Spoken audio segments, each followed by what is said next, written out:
Shalom, selamat pagi saudara-saudaraku yang kekasih dalam Tuhan. Kembali saya mengajak kita untuk kita merenungkan bagian firman Tuhan. Biarlah firman ini akan terus memberikan kita pemahaman yang baru di dalam kita melaksanakan pekerjaan kita. Sebelum kita membaca, mari kita berdoa. Bapa di sorga, terima kasih untuk kekuatan, kesehatan, bahkan sukacita damai sejahtera yang kami sungguh rasakan pada hari ini. Kami percaya ini semua karena cinta dan kasih-Mu. Dan ajar setiap kami untuk selalu tunduk dan bersyukur kepada. Saat ini kami mau belajar dari firman Tuhan. Kuasai hati dan pikiran kami, agar firman Tuhan kami dapat mengerti, memahami, dan melakukan. Ini doa kami Tuhan, ampuni kami di dalam nama Tuhan Yesus, firman yang hidup itu kami berdoa. Amin. Saudara-saudaraku yang kekasih, bacaan firman Tuhan terambil dari Injil Lukas pasal 22 ayat 24 hingga ayatnya yang ke-26. Demikian firman Tuhan. Terjadilah juga pertengkaran di antara murid-murid Yesus. Siapakah yang dapat dianggap terbesar di antara mereka? Yesus berkata kepada mereka, raja-raja bangsa-bangsa memerintah rakyat mereka, dan orang-orang yang menjalankan kuasa atas mereka disebut pelindung-pelindung. Tetapi kamu tidaklah demikian, melainkan yang terbesar di antara kamu hendaklah menjadi sebagai yang paling muda, dan pemimpin sebagai pelayan. Demikian pembacaan firman Tuhan. Yang berbahagia adalah kita yang membaca, merenungkan, serta lebih berbahagia kalau kita melakukan firman dalam kehidupan kita hari lepas hari. Tidak dapat dipungkiri saudara-saudaraku yang kekasih dalam Tuhan, dalam lembaga apapun, baik itu lembaga pemerintahan maupun juga lembaga gereja, ada banyak orang yang ingin untuk menduduki sebuah jabatan yang besar, jabatan yang sangat terkenal, atau mungkin sebuah posisi yang menguntungkan. Dan ini adalah sebuah hal yang juga terjadi dalam kisah kebersamaan Tuhan Yesus bersama para muridnya. Bukan saja terjadi pada saat sekarang ini, tetapi memang sudah pernah terjadi di dalam kehidupan pelayanan bersama Yesus dan para murid-muridnya. Tentu keinginan ini secara duniawi atau secara lembaga pemerintahan sah-sah saja, karena pasti kita punya keinginan untuk mendapatkan sebuah tempat yang baik, mendapatkan sebuah pangkat golongan yang besar, karena pada akhirnya ketika kita mendapatkan pangkat atau golongan yang tinggi, yang besar, ya tentu pendapatan juga sangat besar dan menguntungkan bagi kehidupan. Dan tidak ada satu manusia pun yang tidak menginginkan itu. Tetapi sesungguhnya dalam firman Tuhan saat ini, apa yang diperdebatkan, apa yang dipertengkarkan oleh para murid Yesus, sesungguhnya tidak dibenarkan oleh Yesus sendiri. Karena keinginan para murid Yesus di dalam pelayanan mereka, mereka memperebutkan siapakah yang dianggap terbesar di antara mereka. Siapakah yang terkemuka di antara mereka. Sehingga dalam firman Tuhan ayat 25 di sini Yesus menjawab pertengkaran mereka untuk memperebutkan sebuah kedudukan besar di dalam pelayanan mereka. Tuhan Yesus mengatakan raja-raja bangsa-bangsa memerintah rakyat mereka, dan orang-orang yang menjalankan kuasa atas mereka disebut pelindung-pelindung.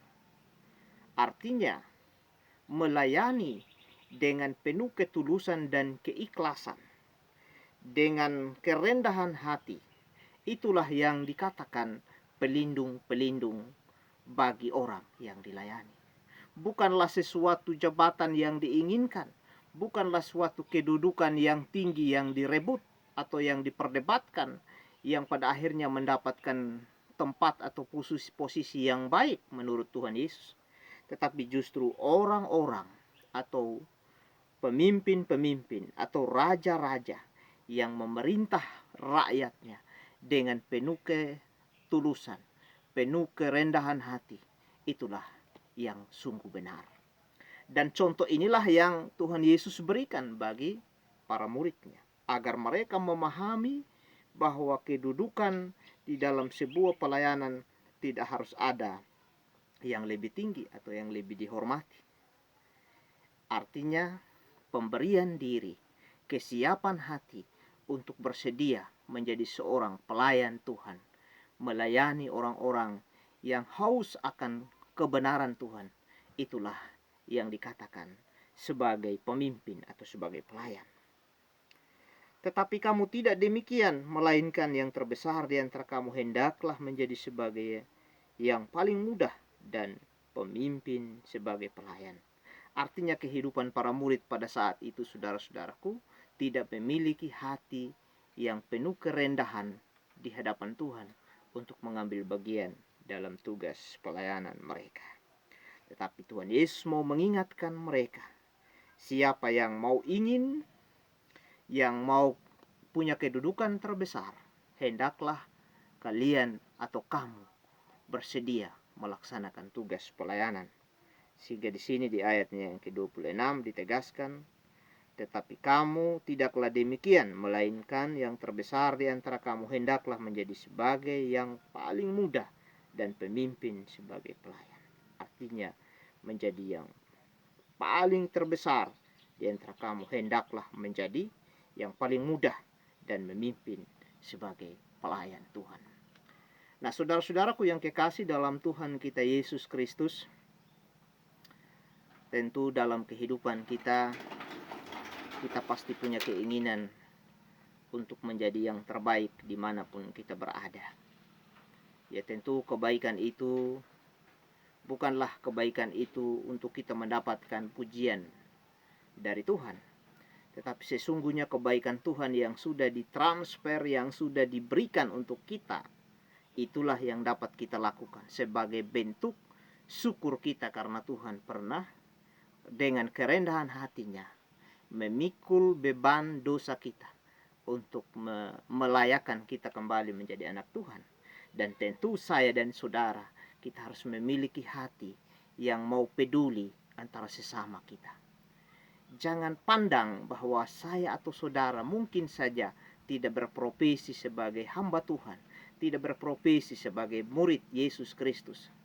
Tetapi ketika di mana saya ditetapkan menjadi seorang pekerja, menjadi seorang pemimpin di sebuah lembaga pemerintahan, marilah dengan penuh ketulusan, kerendahan hati untuk melayani, melindungi, mengayomi masyarakat.